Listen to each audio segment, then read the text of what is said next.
ala Muhammad wa ala ali Muhammad. Ibu-ibu yang saya sayangi karena Allah, hari ini kita kajian ya. Kita membahas hal-hal yang sudah lama tidak kita bahas. Kita bahas deh gimana caranya supaya kita hijrah dan istiqomah dalam kehijrahan itu. Insya Allah. Semua pengen lebih baik? Semua pengen lebih baik? Nah maka mesti hijrah. Kita ulang-ulang ya. Banyak yang suka nanya kepada saya, Ustazah, iya, gimana caranya, amal apa yang saya lakukan supaya saya ini bisa hijrah? Amal terbaik apa yang saya lakukan supaya saya itu bisa hijrah? Maka biasanya saya akan bilang, kalau hijrah itu ada step by stepnya. Tidak bisa langsung kita hijrah terus kita mengamalkan amal terbaik. Boleh, tapi biasanya kurang istiqomah. Kan tema kita hijrah dan bertahan atau istiqomah dalam proses hijrah itu. Maka saya menukil dari pendapat Sayyidatina Aisyah radhiyallahu anha bahwa meninggalkan dosa lebih baik daripada memperbanyak amal kebaikan. Jadi kalau mau dipilih, kita masih mau melakukan dosa lalu kemudian kita melakukan kebaikan, atau tinggalkan dosa dulu, amalnya biasa-biasa aja dulu, tapi dosanya kita tinggalkan, maka lebih baik meninggalkan dosa tapi amal kita biasa-biasa. Maka untuk hijrah ini perlu tutorial. Maka hari ini kita bahas bagaimana ceritanya supaya kita hijrah secara totalitas, secara bagus. Oke, ada step by stepnya. Jadi tema kita adalah tutorial hijrah. Nah, kan gitu ceritanya. Oke. Nah, kita mulai ibu-ibu ya. Yang pertama, kalau mau hijrah, yang pertama mesti berkomitmen meninggalkan dosa dulu. Itu yang pertama. Nah, kita bahas apa itu dosa. Dosa itu adalah maksiat. Apa itu maksiat? Maksiat itu adalah segala yang mengerjakan segala yang dilarang oleh Allah. Itu maksiat. Kadang-kadang masih ada yang nanya, Ustazah, apa itu maksiat?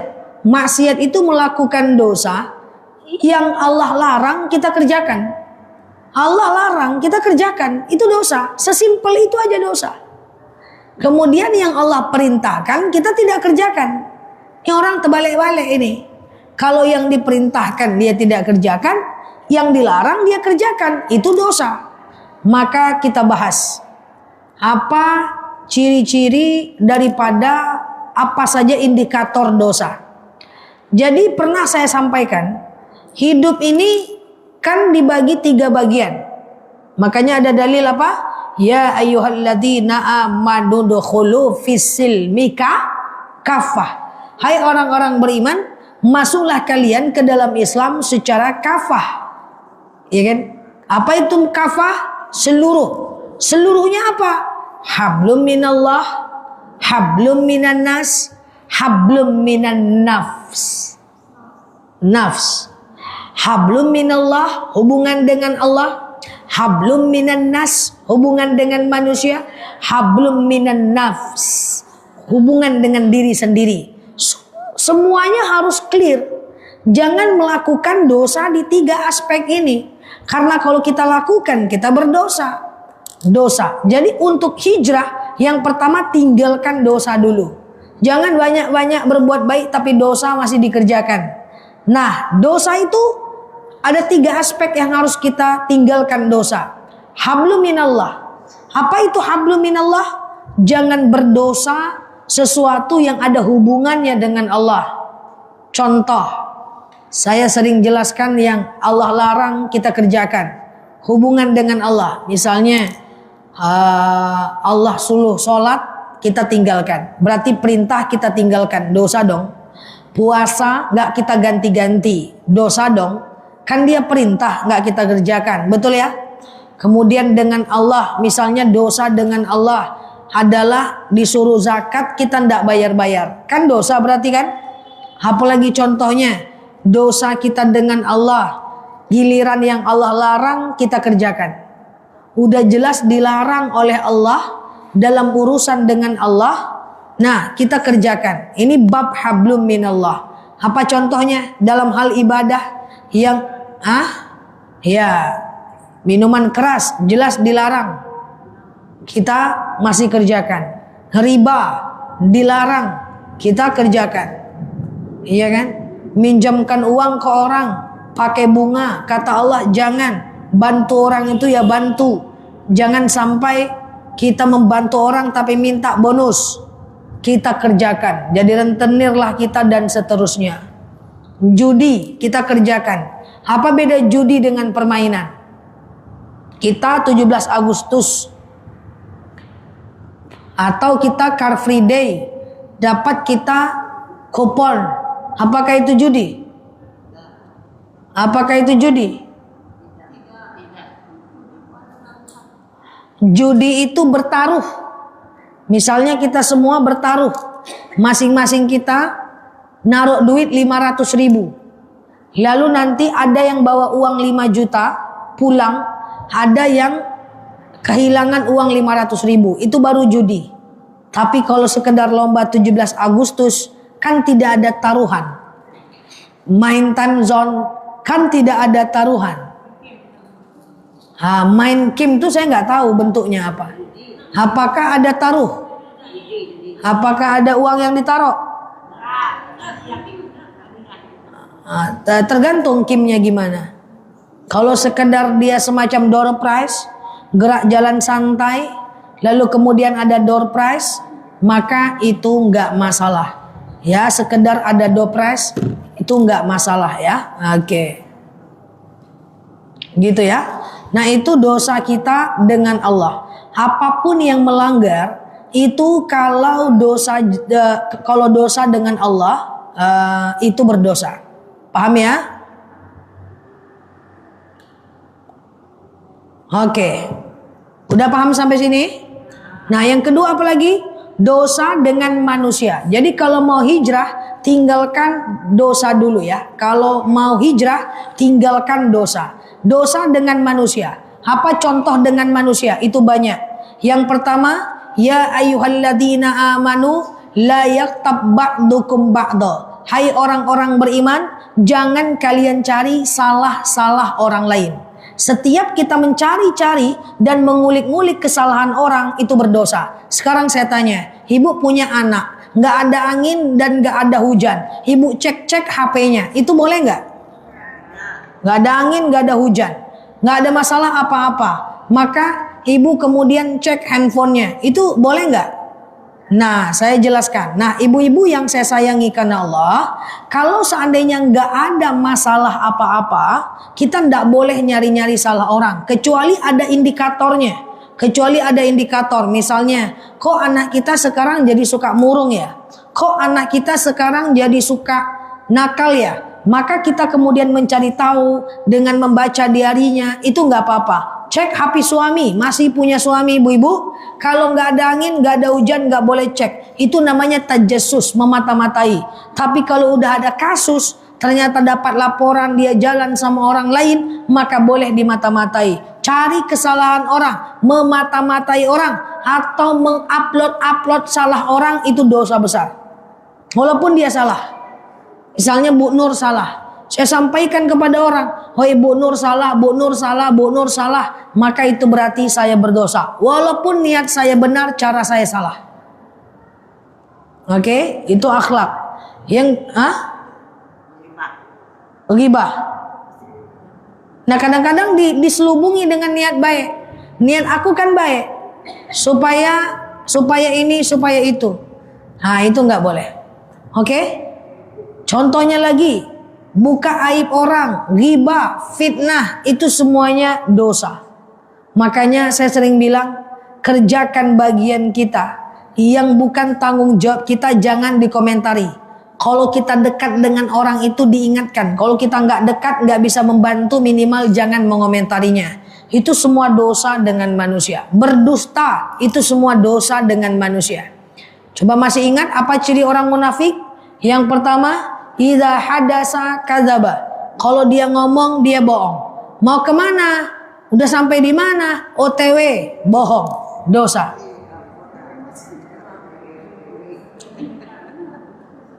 Dosa itu udah. Hei, kamu marah ya sama aku? Enggak kok. Kamu marah ya sama aku? Enggak, saya cuma kecewa aja sedikit. Jujur aja. Susah kali, Bun. Oke? Nah, idza hadasa kadzaba. Ya, kalau ngomong dia bohong. Apalagi iza wa'ada akhlafa.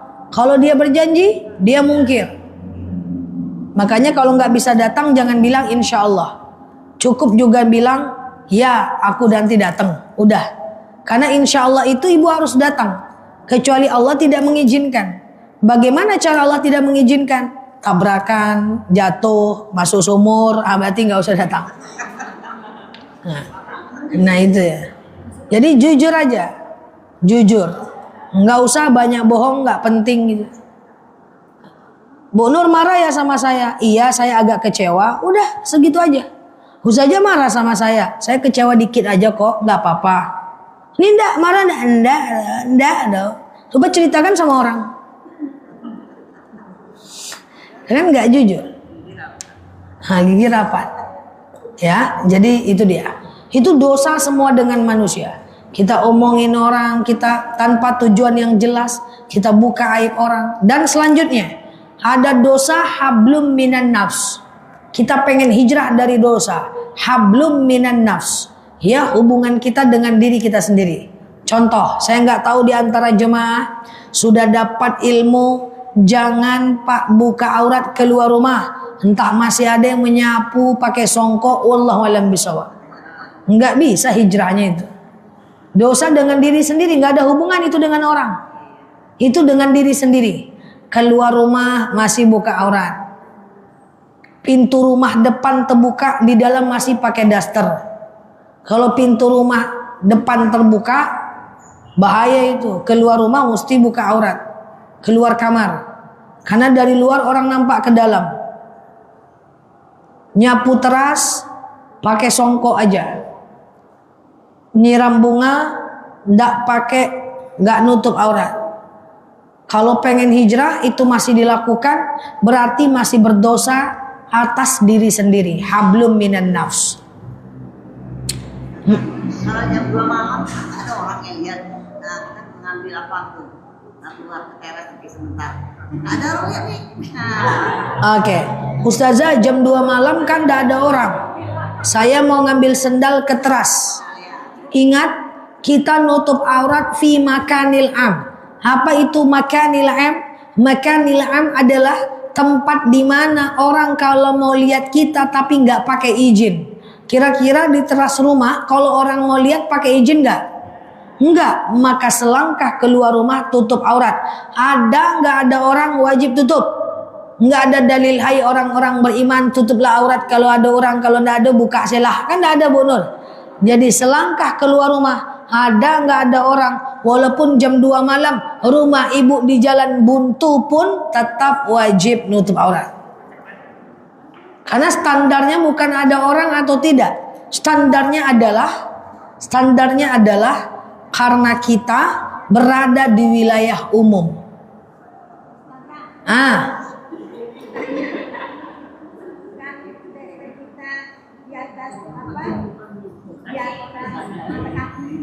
Kalau di atas mata kaki, minimal mata kaki.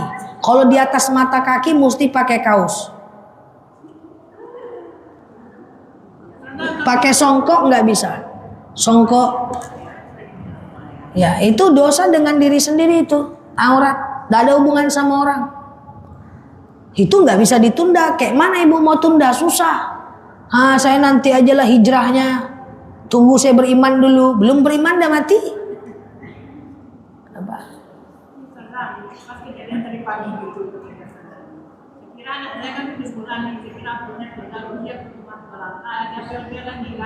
ini anaknya tinggal berapa ya? Saya bilang itu nama ini apa? Pas saya buka pintu, tentunya teman bapak laki-laki.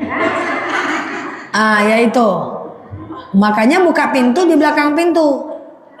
Pas ibu bukan pintu, rupanya teman bapak di depan.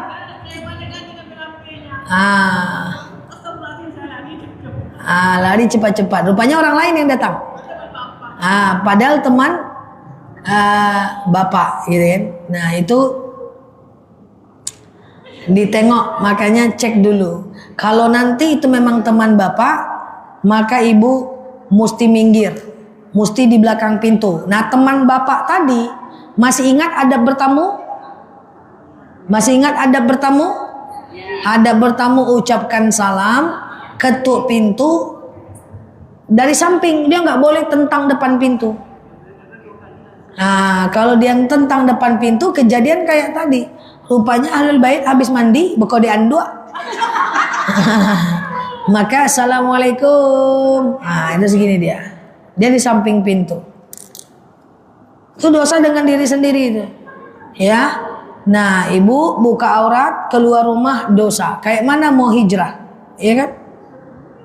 Nah, apalagi dosa dengan diri sendiri. Contoh dalam rumah, di luar rumah kita buka aurat. Contoh dosa dengan diri sendiri. Masih misalnya berjoget-joget. Masih ada yang joget-joget sini?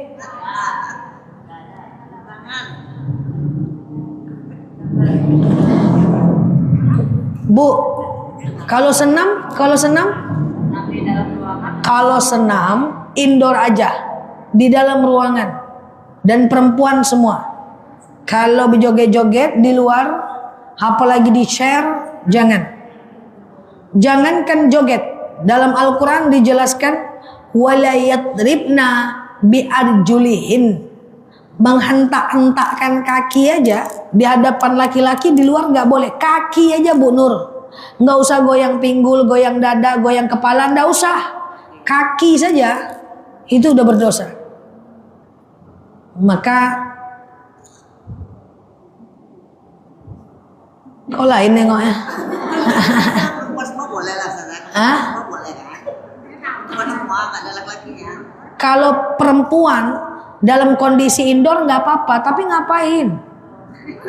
Ngapain coba? Ngapain?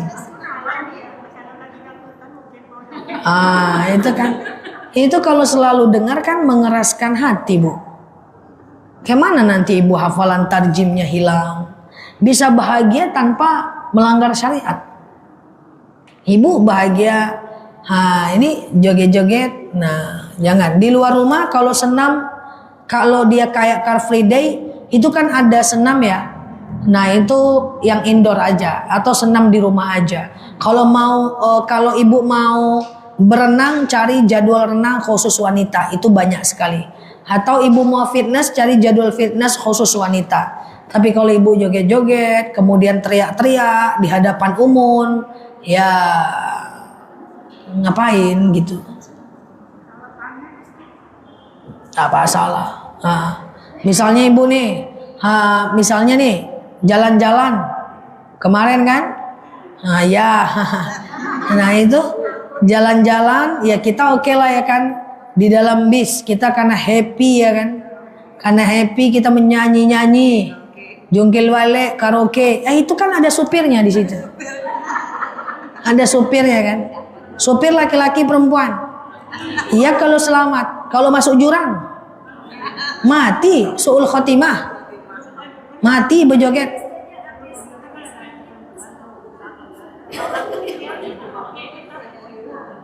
Ya udah kalau kita nggak ikut nggak ada masalah. Nah kalau sholawat masih mending, tapi jangan pula terlalu banyak pula goyang-goyangannya. Standar-standar aja lah. Oke, susah ibu menangis nanti. Campur sholawat sama nyanyi juga. Ya. Kita bisa bahagia tanpa itu semua. Nah,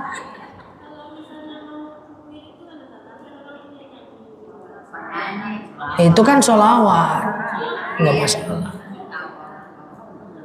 Oke.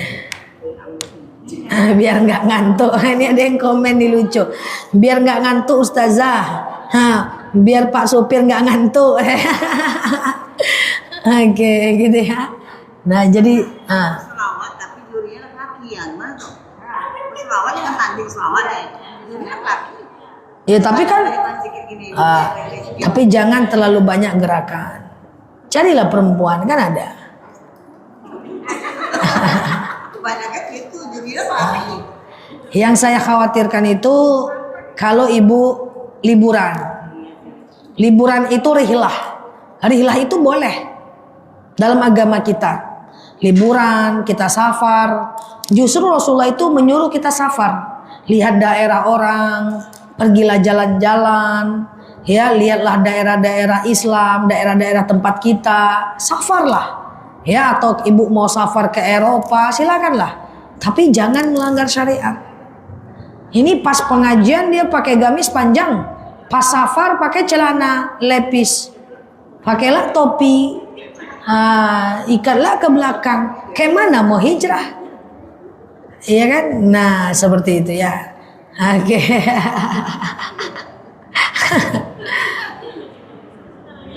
Joget-joget jangan. Ustazah saya joget di rumah aja kok Ustazah, sendiri. Saya joget di rumah sendiri. Ya boleh, tapi upload TikTok ya sama aja enggak. Oke gitu ya. Nah seperti itulah ya. Nah jadi hati-hati. Tapi tujuan kita belajar bukan kita menilai orang. Tujuan kita belajar cuman memproteksi diri kita aja. Ya jangan sampailah nanti ibu tengok orang joget di TikTok, ibu langsung bilang, oh masuk neraka kau ini. Oh kau ini tak baik. Jangan menghakimi orang. Orang kadang-kadang melakukan bukan karena dia jahat, tapi belum paham, belum pernah mendengar, atau memang belum masanya. Jadi tujuan ini untuk memproteksi diri kita aja. Jangan setiap saya ceramah kemudian terbayang wajah orang, nggak usah. Ya kan? Terbayang wajah orang. So, hasad itu adalah kita nggak suka orang lain mendapatkan nikmat, teringat kawan, oh dia hasad tuh, oh dia hasad tuh. Jangan. Itu untuk diri kita. Ya biar hati kita lebih baik. Lah.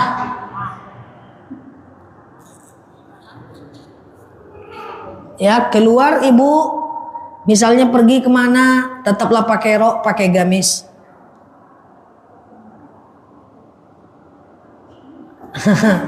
Ya, karena perempuan tidak boleh pakai celana, tapi mau hijrah. Walaupun olahraga nggak boleh pakai celana, boleh pakai gamis di dalamnya ada celana atau pakai rok celana. Bisa, tetap bisa hidup. Saya bisa hidup kok. Saya bisa kemana-mana tanpa harus melanggar syariat. Memang orang agak aneh ngelihatnya, ya kan? Saya sampai ke Belanda, Amsterdam, saya sampai ke Paris, Belgia, Jerman. Saya udah pergi semua. Setiap negara itu memang ujung-ujungnya ada yang komentar dan bertanya. Saya boleh nanya nggak, teman-teman satu travel nih? Kamu dari Belanda, Jerman, Paris, semuanya udah kita naik ke Gunung Alpen, udah kita ke Swiss. Udah kita pergi, kok dari pertama berangkat sampai sekarang tetap pakai rok? Saya bilang, iya, dalam pandangan Islam pakai rok itu lebih baik dan tidak boleh pakai celana untuk wanita. Tapi tetap bisa teriak kan, halo, saya lagi di Switzerland, bisa kan? Tetap bisa foto kan? Tetap bisa. Tapi pakailah rok atau celana. Rok atau rok celana. Yang penting ibu tidak memandang orang yang pakai celana itu tak baik sehingga orang tak mau berteman nanti sama ibu. Ya kita tetap aja berteman. Saya teman-teman saya pakai celana semua, saya sendiri pakai rok, aman aja. Tetap seru, ya. Wallahu a'lam bishawab. Karena negara kita bukan negara Islam. Secara hukum harusnya pakai rok. Oke? Udah sakit kepala kan? Saya mau hijrah. Ya, beli rok warna hitam aja pakai seminggu. Apalagi kira-kira, Ustazah saya pulang kampung. Saya sering bilang saya juga punya kampung. Saya nyetir 8 jam, nggak masalah. Saya dulu juga ceramah 5 tahun pakai motor. Oh, motor saya bukan motor Beat dulu, motor engkol lah, yang ngerti engkol. Nah, bisa.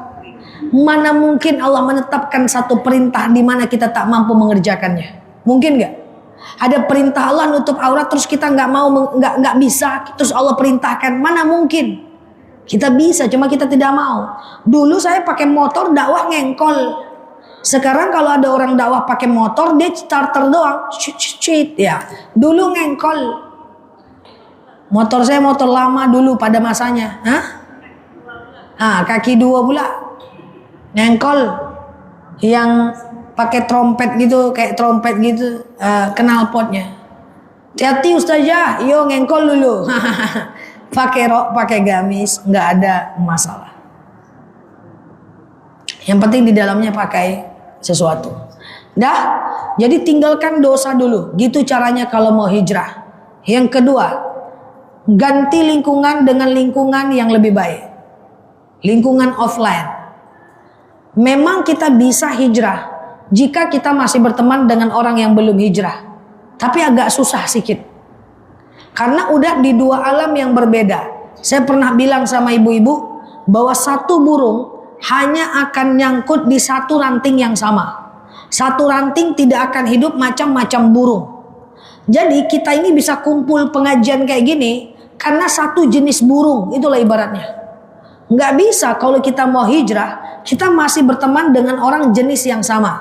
Bukan karena kita tidak mau, tapi dia juga udah nggak nyaman sama kita. Kita terkejut bilang la haula wala quwata illa billah. Lalu kemudian kita ada makanan enak, minuman enak, kita bilang Masya Allah. Dia bilang terbakar aku. Akan susah. Nggak bisa.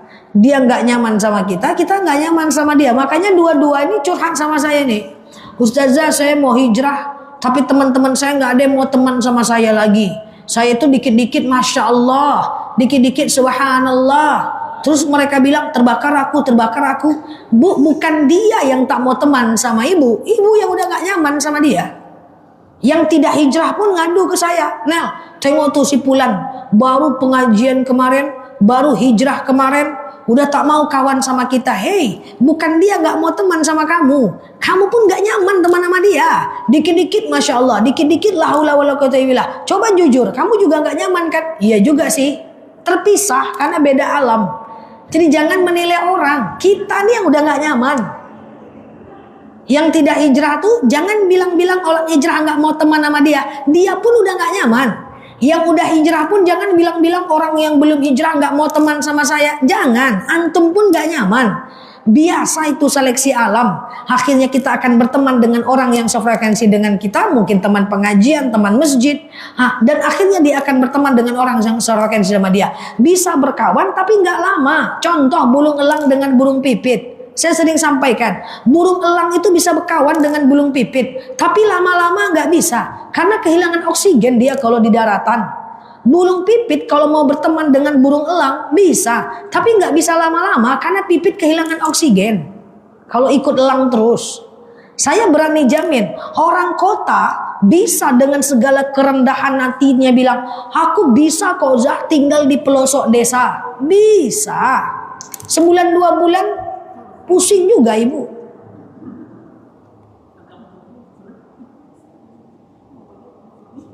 Terus orang kota desa bilang, saya bisa kok walaupun saya tinggalnya di pelosok, tapi saya ini orangnya terbuka, demokratis. Saya bisa kok tinggal di kota, hirup pikuk. Oh bisa, sehari 2 hari, 3 bulan sakit juga kepalanya.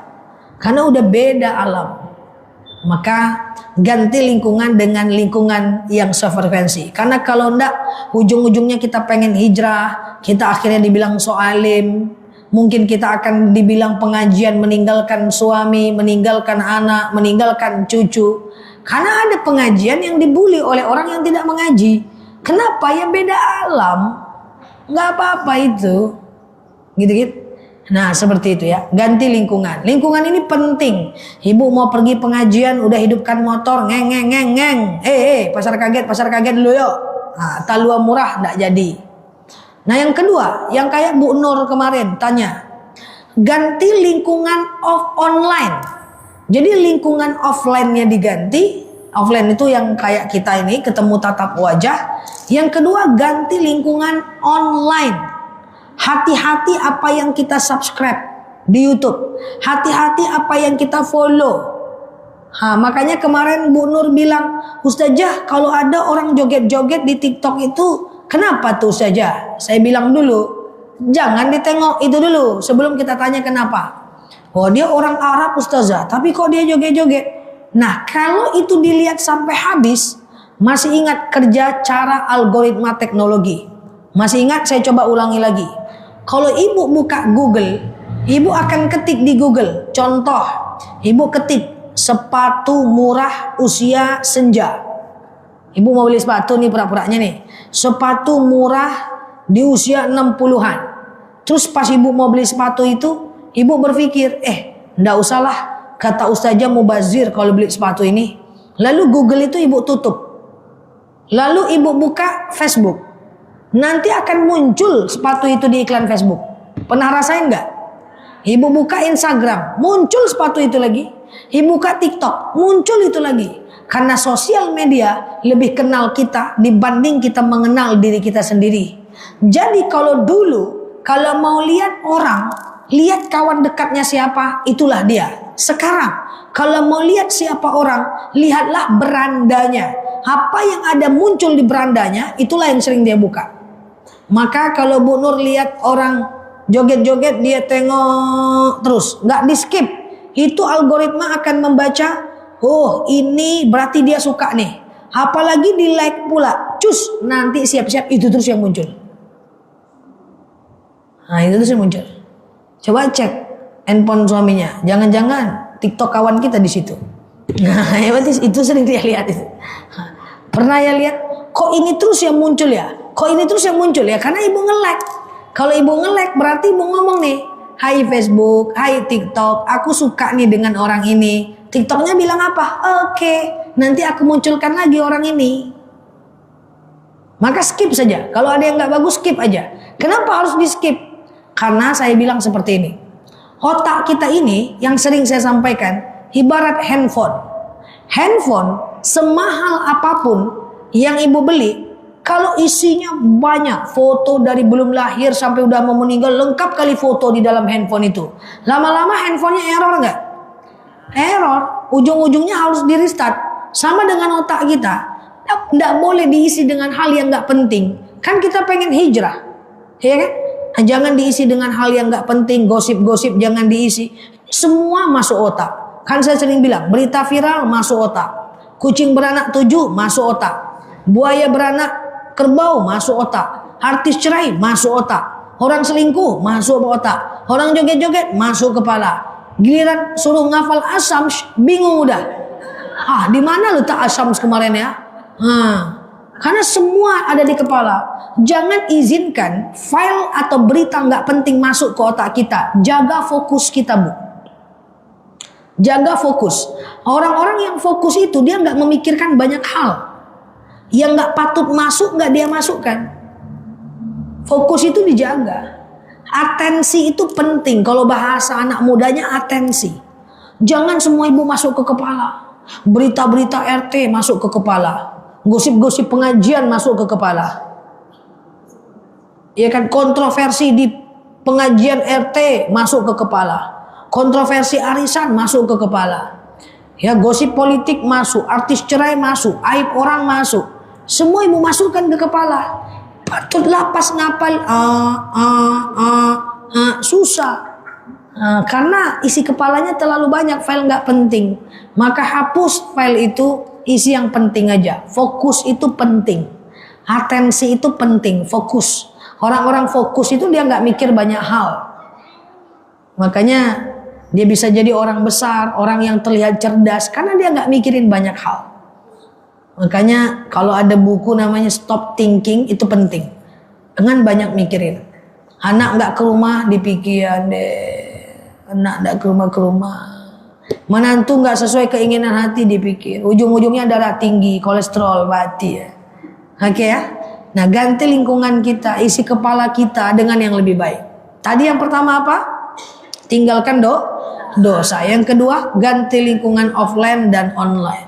follow yang bermanfaat, subscribe yang bermanfaat untuk menjaga fokus kita. Dan kemudian yang ketiga, baru kita perbanyak melakukan kebaikan. Nah, kebaikan itu ada ranknya. Ya, tidak bisa kebaikan itu loncat. Kalau bisa pakai rank 1, rank 2, rank 3. Stadium 1, stadium 2, stadium 3. Baru komitmen melakukan kebaikan. Apa itu stadium 1? Lakukan yang wajib-wajib dulu. Sholat 5 waktu jangan tinggal. Zakat jangan tinggal. Kalau ada hutang dibayar. Itu rank 1. Puasa Ramadannya diganti. Rank 1. Baru yang kedua, yang sunnah muakkad dikerjakan. Apa yang sunnah muakkad? Sholat witir sunnah muakkad. Sholat rawatib sunnah muakkad. Itu rank kedua. Yang rank ketiga sunnah biasa. Sholat duha, puasa Senin Kamis, sholat tahajud. Itu rank 3. Jadi dulukan yang wajib, perbanyak sunnah muakkad dan sunnah.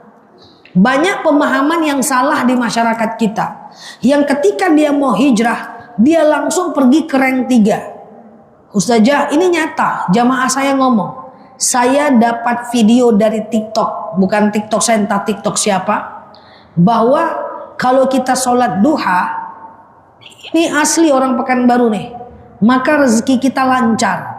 Saya udah sholat duha 4 bulan Ustazah, tapi rezeki saya makin hancur gitu-gitu aja. Saya bilang, ibu sholat subuh enggak? Duha aja Ustazah. Ya, mana bisa? Makanya itu butuh ilmu talaki kayak gini. Kalau lihat video sepotong-potong repot. Ya sholat duha akan dilapangkan rezeki kita. Sholat duha aja dia 4 bulan. Nyata memang dia 4 bulan sholat duha. Itu jemaah saya. Sholat subuh ya enggak? Enggak dulu saja. Keceknya duha aja. Kan hijrah ini ada ranknya. Sama dengan hati-hati dengan fadilah-fadilah. Kalau kita ngaji nggak rutin bahaya. Lihat fadilah. Fadilah sholawat dibaca 1000 kali, maka insya Allah akan dilapangkan rezeki, dilunaskan utang.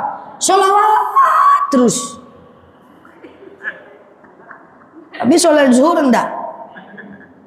Yang repot lagi puasa Arafah besok. Coba faktanya. Banyak teman-teman saya usia muda, puasa Arafah itu mengampunkan dosa setahun yang lalu, setahun yang akan datang. Nggak usah sholat lagi, tunggu aja Arafah besok katanya. Nanti kan diampunkan setahun lalu, setahun yang akan datang. Jadi nggak ada ranknya. Makanya yang wajib dulu. Makanya jangan kurban kalau harus berhutang. Kurban itu sunnah bagi yang nggak mampu. Ngapain hutang, orang bayar hutang wajib? Nggak usah haji kalau harus berhutang. Ranknya perhatikan. Repot lagi ada fakta nggak mau menafkahi istri karena pengen berangkat haji. Ini kan terbalik-balik bu. Haji nggak wajib, menafkahi istri wajib. Dia nggak nafkahi istri karena dia pengen haji. Repot itu urusan. Makanya nggak usah kurban kalau harus menciptakan hutang. Ranknya itu wajib dulu baru yang sunnah. Hutang dulu atau kurban dulu? Tergantung. Kalau hutangnya harus dibayar di waktu itu juga hutang dulu. Tapi kalau jatuh temponya masih jauh, boleh aja kurban dulu. Tapi kalau mau ya hutang dulu lah, karena berdosa itu susah. Clear ya? Seperti itulah. Baca Quran terus. Nah, jadi harus disesuaikan. Kalau kita bagus hablum minallahnya, perbaiki juga hablum minan nasnya. Jangan kita zikir, kita baca Quran, kita sholat, pulang pengajian kita gosip. Berarti hablum minan nasnya susah. Ya, nauzubillah. Apa tadi yang pertama? Tinggalkan Yang kedua, ganti lingkungan dengan lingkungan lebih baik. Yang ketiga, perbanyak ibadah. Dan sebagai penutup, yang keempat, istiqomah dalam ibadah yang kita lakukan itu. Istiqomah sudah sering saya sampaikan, terus lakukan sampai kita risau meninggalkan ibadah itu. Terus lakukan sampai kita risau meninggalkan ibadah itu. istiqomah. Maka ibadah itu pelan-pelan. Dalam 1 bulan ini ibu pengen istiqomah apa? Kalau dalam 1 bulan ini pengen istiqomah sholat duha, duha aja dulu. Bulan depan kalau udah duhanya risau meninggalkan, pengen istiqomah apa? Sholat tahajud, tahajud aja dulu. Bulan depan pengen istiqomah apa lagi? Bulan depan saya pengen istiqomah nutup aurat keluar rumah, itu aja dulu. Bulan depan saya pengen istiqomah 1 bulan saya nggak mau marah-marah. Kalau temarah juga kasih denda diri kita. Sekali saya marah, saya denda sholat duhanya 12 rakaat. Istiqomah tidak ngomongin orang. Sekali saya ngomongin orang, saya denda tahajud jadi 8 rakaat. Istiqomah nggak mau marah-marah sama cucu. Sekali marah denda 50.000 sedekah subuh. Kan gitu. Itu caranya. Semoga kita bisa lebih baik. Amin. Hati-hati dengan kawan. Akan ada kawan-kawan yang mengajak kita kepada keburukan. Jangan mau. Orang beriman harus punya value. Orang beriman harus punya derajat yang tinggi. Kalau bisa orang segan mengajak kita berbuat jahat. Oke? Tapi kalau orang masih sanggup, yuklah, ndak apa-apa doh. Yuklah, ndak apa-apa doh. Berarti kita ya masih dianggapnya pantas melakukan dosa. Clear ya? Lah, silakan Mak.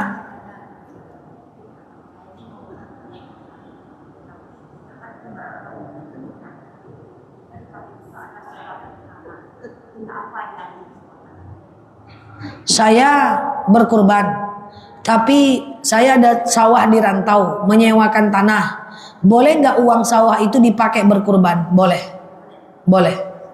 Mau kurbannya di mana? Di rantau atau di sini? Ah, boleh, boleh berkurban di luar negeri. Misalnya ibu di Taiwan, nih, misalnya nih ibu di Taiwan, ibu pengen kurban di sini.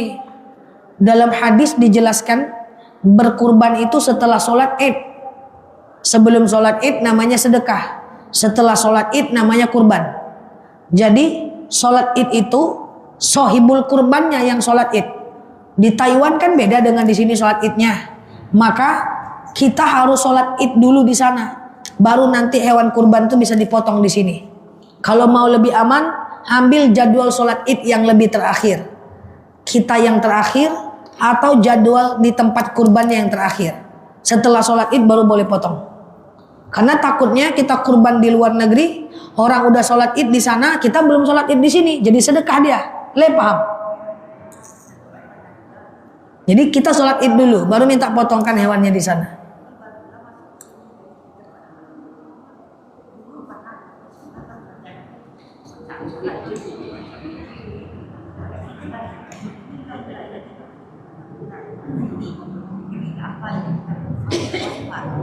Nggak dengar?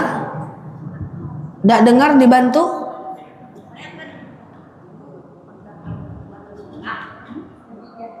Di sini sekali. Apa? Sudah korban di sini sekali. Ini baru sudah ikuti anak. Itu, jadi sekarang minat anak korban, tetapi uangnya itu dari kampung, kontrak tanah, nggak ini dari tangan kita Belanda sekarang. Boleh nggak itu? Kita kontrak tanah di kampung. Kontrak tanah di kampung. Ya. Uang kontraknya dipakai untuk berkurban. Ya. Boleh? Ya, boleh. Nah. Boleh, kan itu uang kita. Tanahnya tanah mana? Tanahnya tanah mana? Tanah nenek yang sendiri kita beli belum lagi, kita mendapati nenek moyang. Oh, tanah warisan. Boleh. Ya. Sampaikan salam ke nenek moyang. Iya. Lah, Mak. Boleh, Mak. Terima kasih banyak. Sama-sama, Mak. Ya. Kita udah niat berkorban ke sana. Atau niat kurban itu kita wasilahkan, Pak, kurban ini saya wasilahkan untuk pelajaran anak saya lulus apa gitu, boleh tuh? Oh, nggak bisa. Nggak bisa ya? Kurban itu hanya bisa didoakan pahalanya untuk orang lain. Jangan diwasilahkan dengan ini nanti makin ganteng lah suami saya, luluslah anak saya, nggak bisa. Karena dia termasuk ibadah yang wajib. Yang kayak gitu bisanya pada ibadah sunnah, baca Quran, wakaf Quran, sedekah, sholawat bisa. Jadi kalau untuk kurban pahalanya aja yang didoakan. Clear? Wallahu a'lam bishawab. Satu lagi sangat ini kan saudara saya sakit sebulan tiba-tibanya terus dia tuh apa kayak orang apa gitu kadang-kadang ini kita orang Timur kita usaha masih sadar kita kerjakan sholat jadi kadang-kadang sholat lah sama mereka kecil kadang Bu udah pikun. Seangin kita harus sadar. Pikun seangin enggak wajib sholat? Iya, Senin dia pikun, Selasa dia normal, Kamis dia pikun, Minggu dia pikun. Kadang-kadang nggak nyambung dibawa ngomong. Hal melayang-layang saya pikirannya tuh. Ya lupa dia pikun dia tuh. Kalau dia pikun dia nggak wajib sholat, nggak wajib puasa. Jadi kalau mau nggak sholat pikunnya dulu. Ya. Ya.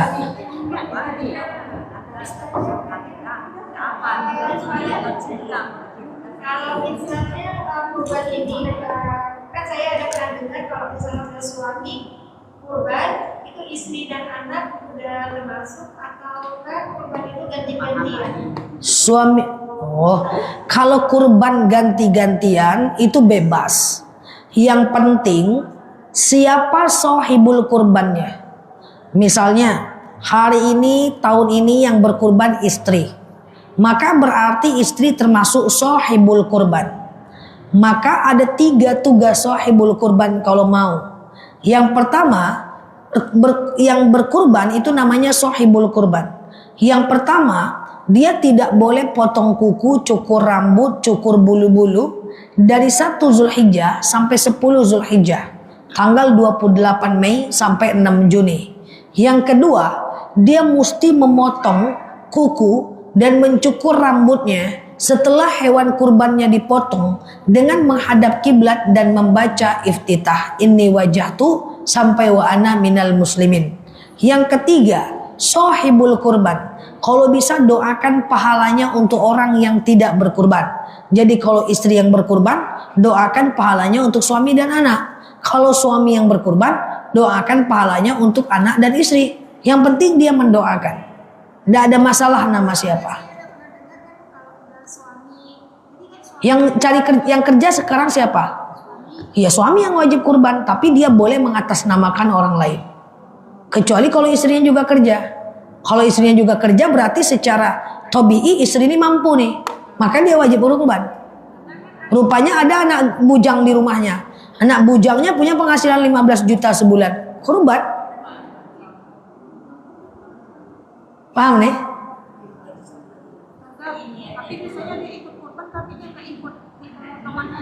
Menyaksikan pemotongan hewan kurban itu hanya sunnah saja. Dia tidak mensyiarkannya, nggak apa-apa. Nah, nanti berdoanya bisa di hari tasyrik, bisa. Selama hari tasyrik masih bisa. Doa sendiri. Saat mendaftar bisa berdoa, habis sholat Id bisa berdoa, ya, saat pemotongan bisa berdoa.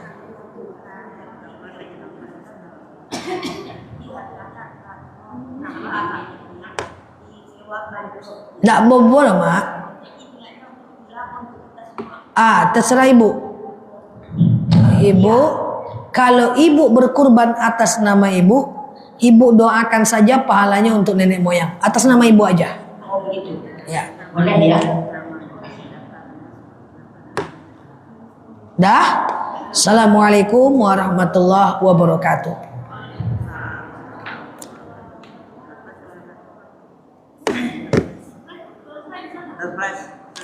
Hah? Doa. Hah?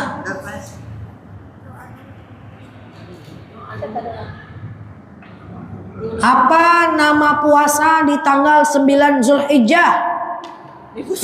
Apa, Mak? Siapa? Apa? Puasa Arafah. Oke. Betul. Mama kira ya. Sebutkan 2 poin tutorial hijrah. Enggak mau. Meninggalkan dosa, terus cari lingkungan yang lebih baik, terus memperbanyak kebaikan, terus yang keempat baik, tapi dua. Apa nama puasa di tanggal 8 Zulhijjah? Puasa tarwiyah. Oke. Yang lain nggak sih ya. Wallahu a'lam bishawab. Kak lah doa. Kakak. Siapa doa lagi yang belum? Lah. Doa. Ayo. Cepat Cak, Bu Cucu lah.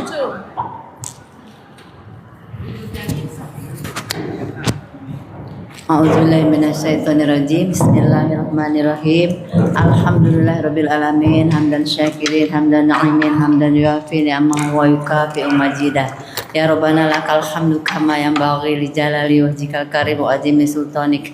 Allahumma shalli ala sayyidina Muhammad wa ala ali sayyidina Muhammad. Allahumma rabbana taqabbal minna salatana wa siyamana wa ruku'ana wa sujudana wa qu'udana wa tadarruana wa takhusana wa ta'budana wa tamim taksirana ya Allah ya rabbal alamin. Allahumma a'inna ala zikrika wa syukrika wa husni ibadatik. Rabbana zalamna anfusana wa illam taghfir lana wa tarhamna lanakunanna minal khasirin. Rabbana la tu'akhirna in nasina aw ata'na. Rabbana wa la tahmil alaina isran kama hamaltahu 'alal ladzina min qablina. Rabbana wa la tuhammilna ma la taqata lana bi. Wa'fu 'anna waghfir lana warhamna. Anta maulana fansurna 'alal qaumil kafirin. Allahumma inna nas'aluka salamatan fid din wa afiatan fil jasad wa ziyadatan fil ilmi wa barakatan fil rizqi wa taubatan qabla maut wa rahmatan indal maut wa maghfiratan ba'dal maut. Allahumma hawwin alaina fi sakaratil maut wan najata minan nari wal afwa indal hisab. Rabbana la tuzigh qulubana ba'da idh hadaitana wa hab lana min ladunka rahmatan innaka antal wahhab. Rabbana ighfir lana dzunubana wa liwalidina wa li jami'il muslimin wal muslimat wal mu'minin wal mu'minat al ahya'i minhum wal amwat innaka ala kulli syai'in qadir. Rabbana hab lana min azwajina wa dzurriyyatina qurrata a'yun waj'alna lil muttaqina imama. Rabbana atina fid dunya hasanah wa fil akhirati hasanah wa qina azabannar. Rabbana ighfir lana dzunubana wa kaffir 'anna sayyi'atina wa tawaffana ma'al abrar. Rabbana la tuzigh qulubana ba'da idh hadaytana wa hab lana